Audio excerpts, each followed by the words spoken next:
Hello दोस्तों, स्वागत है आपका विस्तृति एजुकेशन के यूट्यूब चैनल पर। आज की इस वीडियो में हम देखेंगे लाइब्रेरियन थर्ड ग्रेड के मोस्ट इंपॉर्टेंट 50 क्वेश्चन।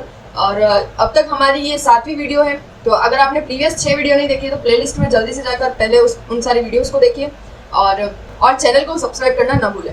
तो स्टार्ट करते हैं। क्वेश्चन नंबर 101, कॉलम क्लासिफिकेशन के हिंदी संस्करण के संपादक का नाम बताइए। कॉलम क्लासिफिकेशन का जो हिंदी संस्करण है उसके संपादक कौन थे? तो वे थे P.N. गॉड। Option number B right answer. Next question number 102, colon classification CC के जो छठा संशोधित संस्करण है में दशा संबंध B का चिन्ह किस संबंध को दर्शाता है? सामान्य संबंध को, झुकावात्मक संबंध को, तुलनात्मक या फिर प्रभावात्मक संबंध को? तो ये दर्शाता है किसे? झुकावात्मक संबंध को। यहाँ option number B right answer हो जाएगा। Next question number 103, colon classification का छठा संशोधित संस्करण में वर्ण Y किस मुख्य वर्ग को इंगित करता है? ये Y किसे इंगित करता है? राजनीति विज्ञान को। Option number C right answer. Next question number 104, colon classification का जो छठा संशोधित संस्करण है उसमें किस प्रकार की पद्धति है? तो किस प्रकार की पद्धति है CC के छठे संस्करण में? और छठा भी कौन सा? संशोधित संस्करण। तो इसमें लगभग मुक्त पक्षात्मक पद्धति है। Option number C right answer. Next question number 103, colon classification के छठा संशोधित संस्करण में वर्ण Y किस मुख्य वर्ग को इंगित करता है? Y किसे इंगित करता है? ये करता है समाज शास्त्र को। Option number B right answer. Next question number 104, colon classification का छठा संशोधित संस्करण किस प्रकार की पद्धति है? छठा और कौन सा? संशोधित संस्करण। तो ये किस प्रकार की पद्धति है? ये लगभग मुक्त पक्षात्मक पद्धति है। ऑप्शन नंबर सी बिल्कुल राइट आंसर होगा। नेक्स्ट क्वेश्चन की ओर बढ़ते हैं। 105, कॉलम क्लासिफिकेशन CC के किस संस्करण में रंगनाथन द्वारा पक्ष परिसूत्र का प्रयोग किया गया है? तो ऑप्शन नंबर इसमें कौन सा वाला है? प्रथम, द्वितीय, तृतीय या छठे संशोधन? तो इसमें राइट आंसर क्या होगा? किसमें प्रयोग किया गया है पक्ष परिसूत्र का? तो इसमें तृतीय, तीसरे संस्करण में प्रयोग किया गया है। Option number C right answer. Next question number 106, colon classification के किस संस्करण में रंगनाथन द्वारा मिश्रित अंकन का प्रयोग प्रारंभ किया गया है? किसमें प्रारंभ किया गया है मिश्रित अंकन का प्रयोग? तो इसका प्रयोग किया गया है प्रथम संस्करण में। ऑप्शन नंबर ए right answer. Next question number 107, column classification के किस संस्करण में रंगनाथन द्वारा दशा संबंध फेज रिलेशन का प्रारंभ किया गया है? फेज रिलेशन किसमें प्रारंभ किया गया है? तो ये किया गया है प्रथम संस्करण में। ऑप्शन नंबर ए right answer. Next question number 108, column classification के किस संस्करण में रंगनाथन द्वारा ग्रंथांक परिसूत्र बुक नंबर फॉर्मूला को प्रारंभ किया गया है? इसमें हमें सारे संस्करण में कब क्या क्या प्रारंभ किया गया है, कौन से संस्करण में क्या नई चीज है, ये वो सब देखना है। तो इसका भी राइट आंसर क्या होगा? प्रथम संस्करण। ऑप्शन नंबर ए राइट आंसर। तो प्रथम संस्करण में तीनों चीजें हैं, मिश्रित अंकन, दशा संबंध और book number formula. Next question number 109, column classification के किस संस्करण में रंगनाथन द्वारा आवर्तन और स्तरण राउंड्स एंड लेबल का प्रयोग किया गया है? मोस्ट इंपॉर्टेंट क्वेश्चन है। राउंड्स एंड लेबल से भी आते हैं क्वेश्चन कई बार। तो इसका राइट आंसर कौन सा होगा? फोर्थ संस्करण, चतुर्थ संस्करण में। Option number D right answer. Next question number 110, column classification के किस संस्करण में रंगनाथन ने ग्रीक वर्णों के अतिरिक्त, मतलब डेल्टा के अतिरिक्त के प्रयोग का निषेध किया है? तो CC में इसमें ग्रीक वर्णों का निषेध किया गया है, तो उसमें किया गया है छठे संस्करण में। Option number D right answer. Next question number 111 की ओर बढ़ते हैं। कॉलम क्लासिफिकेशन के किस संस्करण में रंगनाथन ने ग्रंथालय वर्गीकरण की गतिशील सिद्धांत, जिसको इंग्लिश में dynamic theory of library classification का प्रयोग किया गया है? किस संस्करण में किया गया है? तो ये 7वें संस्करण में इसका प्रयोग किया गया है। Next question number 112, column classification के छठवें संशोधित संस्करण में कितने प्रकार के दशा संबंधों का प्रावधान किया गया है? कुल कितने दशा संबंध बताए गए हैं? 5। Option number C right answer. Next question number 100, मुख्य वर्ग अर्थशास्त्र X के ऊर्जा पक्ष के लिए नो पर्सनल मैनेजमेंट को किस क्रम में प्रयोग किया जाता है? तो ये किस क्रम में प्रयोग किया जाता है? स्टिल, मोर कंसर्ट, फिर मोर कंसर्ट और फिर least concert. Option number B right answer. Next question number 114, द्विबिंदु वर्गीकरण छठवां संशोधित संस्करण है कि काल अनुसूची का प्रयोग जे किस शताब्दी का प्रतिनिधित्व करता है? ये 16वीं शताब्दी का प्रतिनिधित्व करता है। Option number C right answer. Next question number 115, intrafacet phase relation का संबंध को प्रदर्शित करता है? किस संबंध को प्रदर्शित करता है? ये करता है किसे प्रदर्शित? एक ही विषय को एक ही पक्ष के दो एकलों का संबंध से। किससे संबंधित है ये? तो ये एक ही विषय को, एक ही पक्ष के दो एकलों का संबंध को प्रदर्शित करता है। Intra facet phase relation. Next question number 116, वर्गीकरण के संबंध में जिस देश में ग्रंथालय स्थित है वो क्या कहते हैं? इष्ट देश, ग्रंथालय का देश, प्राकृतिक देश या फिर मातृ देश? तो उसे क्या कहा जाएगा? मातृ देश। Option number D, mother country.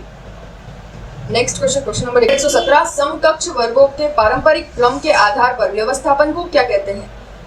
समकक्ष वर्गों के आधार पर जो व्यवस्थापन होता है परंपरागत क्रम के आधार पर, उसे क्या कहा जाएगा? उसे कहा जाएगा परंपरागत वर्ग क्रम। ऑब्वियसली पारंपरिक क्रम के आधार पर अगर व्यवस्थापन हो रहा है तो उसे क्या कहा जाएगा? परंपरागत क्रम, traditional C. Option number C right answer. Next question number 118, colon classification में दशा संबंध फेज रिलेशन के स्तरों लेवल्स की संख्या बताइए।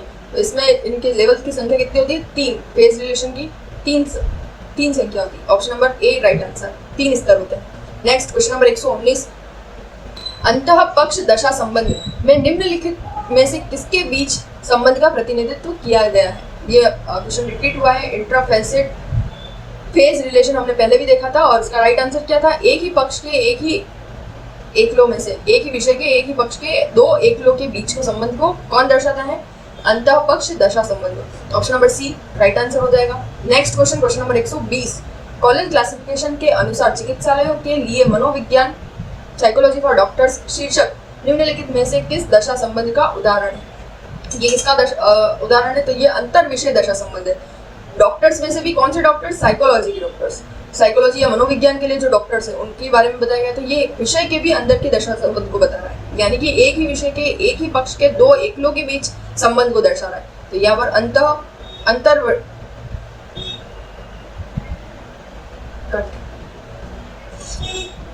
तो यहाँ पर डॉक्टर, साइकोलॉजी के डॉक्टर्स के लिए शीर्षक दिया गया है। तो यहाँ पर राइट आंसर क्या होगा? सी, अंतर विषय दशा संबंध, मतलब विषय के अंदर की दशा को बता रहा है। तो option number C right answer. Next question number, colon classification का शिक्षा मनोविज्ञान, एजुकेशनल साइकोलॉजी किस प्रकार का दशा संबंध है? ये एक झुकावात्मक दशा संबंध है। Option number B right answer. Next question number 122, colon classification का संस्करण 7वां में दशा संबंध हेतु किस योजक चिन्ह का प्रयोग किया गया है? सीसी में दशा संबंध के लिए कौन सा योजक चिन्ह? तो इसमें कौन से योजक चिन्ह का प्रयोग किया गया है? Ampersand. Option number D right answer. Next question number 123। Next question number 123, colon classification के प्रथम संस्करण का प्रकाशन वर्ष क्या रहा है? तो कौन सा था प्रथम संस्करण का प्रकाशन वर्ष? प्रथम संस्करण सीसी का कौन सा ईयर है? 1933। Option number B right answer. Next 124, colon classification के 7वें संस्करण का प्रकाशन वर्ष कौन सा है? तो इसमें प्रकाशन वर्ष कौन सा हो जाएगा? 1987। फर्स्ट तो है 1933 और 7वां कौन सा है? 1987। Next question number 125, colon classification के अब तक कितने संस्करण प्रकाशित हो चुके हैं? तो अब तक कॉलन क्लासिफिकेशन के कुल 7 संस्करण प्रकाशित हो चुके हैं। ऑप्शन नंबर ए बिल्कुल राइट आंसर होगा। और जो भी 7 संस्करण हैं उनको कौन से ईयर में प्रकाशित हुए हैं उनकी पूरी टेबल आप कमेंट बॉक्स में जाके कमेंट कर सकते हैं। नेक्स्ट क्वेश्चन नंबर 126, रंगनाथन प्रणेता वर्गीकरण पद्धति को कॉलन क्लासिफिकेशन इसलिए कहा जाता है क्योंकि रंगनाथन को पसंद है। Option number A B, colon जो है वो ऊर्जा पक्ष का योजक चिन्ह है, या फिर ऑप्शन नंबर सी, प्रथम संस्करण के केवल कॉलन योजक चिन्ह का ही प्रयोग किया गया है, सभी पक्षों के लिए किया गया है, या फिर उपयुक्त में से कोई नहीं। तो यहाँ का राइट आंसर होगा option number C right answer. प्रथम संस्करण में केवल कॉलन योजक चिन्ह का ही प्रयोग सभी पक्ष के लिए किया गया है। Next question number 127, colon classification के किस संस्करण में सर्वप्रथम मूलभूत श्रेणियों की अवधारणा सम्मिलित की गई है? तो किस संस्करण में मूलभूत श्रेणियों की अवधारणा सम्मिलित की गई है? Option number B right answer होगा इसका, तृतीय संस्करण में। Next question number 127। Next question number 128, मुख्य वर्ग के ऐसे उपभाग या उपविभाग जिनका विभाजन एक सी विशेषता के आधार पर न करके परंपरागत विभाग के अनुसार किया गया हो, उसे क्या कहा जाता है? उसे परंपरागत वर्ग कहा जाता है। ऑप्शन नंबर डी बिल्कुल राइट आंसर होगा। Next question number 129, colon classification के संस्करण 6 में पारंपरिक मुख्य वर्गों ट्रेडिशनल मेन क्लासेस को किसके द्वारा दर्शाया गया है? इसमें किसको दर्शाया गया है? तो दर्शाया गया है option number B right answer होगा, बड़े रोमन अक्षरों को? Option number B right answer. Next question number 130। Colon classification के संस्करण 7 में पूर्ववर्ती सामान्य एकलों को दर्शाने के लिए किस योजक चिन्ह का प्रयोग किया गया है? किस योजक चिन्ह का? तो डबल इन्वर्टेड कोमा का प्रयोग किया गया है। Option number B right answer. Next question number 131। Colon classification के 7वें संस्करण में अंकन पद्धति हेतु प्रयुक्त योजक चिन्हों की संख्या बताइए। तो इसमें कितने योजक चिन्ह 7वें संस्करण में प्रयोग किए गए हैं? इसमें प्रयोग किए गए हैं कुल 14 अंकन। Option number D right answer. Next question number 132। Next question number 132। Colon classification के किस संस्करण में ग्रीक अक्षर डेल्टा का प्रयोग किया गया है? तो सीसी के किस संस्करण में प्रयोग किया गया है? द्वितीय संस्करण में। Option number C right answer. Next question number 133। Colon classification में प्रभावी दशक एलईडी हेतु कितने वर्षों का प्रयोग किया गया है? तो इसमें कुल कितने वर्षों का प्रयोग किया गया है? 20 वर्षों का। Option number B right answer. Next question number 134। Public एवं प्राइवेट टाइम की अवधारणा किसने प्रारंभ की है? तो ये प्रारंभ की है एसआर रंगनाथन ने। Option number B right answer हो जाएगा इसका। एसआर रंगनाथन द्वारा कौन सी अवधारणा प्रारंभ की गई? पब्लिक और private. Option number B right answer. Next question number 135। Ranganathan के अनुसार किस मूलभूत श्रेणी की पहचान सर्वाधिक कठिन है? एनर्जी, मैटर, पर्सनालिटी या फिर स्पेस? तो रंगनाथन के अनुसार सबसे सर्वाधिक कठिन कौन सी मूलभूत श्रेणी है? तो वो है व्यक्तित्व, personality. Option number C right answer. Colon classification में रिक्तकारी विधि एम्प्टिंग डिवाइस का प्रयोग निम्नलिखित में से किस हेतु किया जाता है? इसमें प्रयोग किया जाता है पंक्ति में ग्राह्यता के लिए। Option number B right answer. Next question number 137। Next question number 137। वर्गांक की संख्या 22 सेमीकोलन 46 कोलन 51.44 में अंक 46, ये जो सेमीकोलन के बाद जो 46 आया है, किसका प्रतिनिधित्व करता है? ये मैटर का प्रतिनिधित्व, पदार्थ का प्रतिनिधित्व करता है। Option number C right answer. Next question number 138। रिक्तकारी अंक की अवधारणा निम्नलिखित में से किसको आसान बनाती है? श्रृंखला में स्थान देने को आसान बनाती है, पंक्ति में अंतर्वेशन को आसान बनाती है, पंक्ति में बहिर्वेशन को, या फिर श्रृंखला के में अंतर्वेशन को आसान बनाती है? तो ये रिक्तकारी अंक पंक्ति में अंतर्वेशन को आसान बनाती है। Option number B right answer. Next question number 139। Colon classification में इनमें से कौन सी सारणी दी गई है? कॉलन क्लासिफिकेशन में कौन सी सारणी है? Standards of division, auxiliary stable या फिर पोस्टराइजिंग, कॉमन, आइसोलेट्स, इनमें से कौन सी? तो ये ऑप्शन नंबर सी बिल्कुल राइट आंसर होगा। Next question number 140। Colon classification में जोन का सर्वाधिक उपयुक्त अनुक्रम क्या है? जोन का उपयुक्त अनुक्रम है ZA अल्फाबेट स्मॉल लेटर वाला, फिर Z0, Z1 और Z कैपिटल वाला A। तो ये राइट आंसर होगा option number D. Next question number 141। Colon classification में मुख्य वर्ग O साहित्य में P3 किसको दर्शाता है? P3 किसे दर्शाया गया है साहित्य में? तो इसमें दर्शाया गया है ऑथर फेसेट को। ऑप्शन नंबर ए राइट आंसर। लेखक पक्ष को दर्शाता है P3। कुल 4 P होते हैं, P1, P2, P3, P4। तो कौन सा P3 किसको दर्शाया? तो लेखक को तीसरे नंबर पर आता है। Next question number 142।